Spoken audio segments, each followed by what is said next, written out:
Salve, tifosi del Napoli. Benvenuti sul nostro canale per un altro aggiornamento sul mercato dei trasferimenti.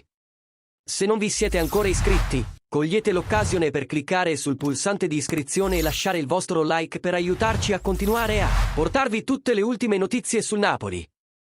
Oggi parliamo dell'ultima mossa di mercato che riguarda Jens Cajuste.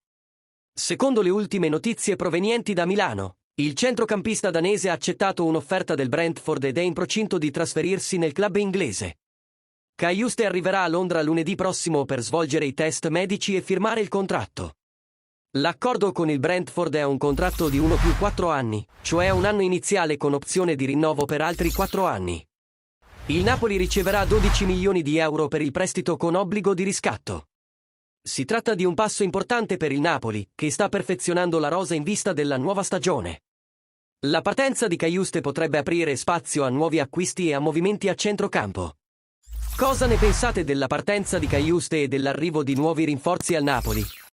Fateci sapere cosa ne pensate nei commenti qui sotto. Non dimenticate di mettere mi piace al video e di iscrivervi al canale per rimanere aggiornati su tutte le novità del Napoli. Forza Napoli e alla prossima!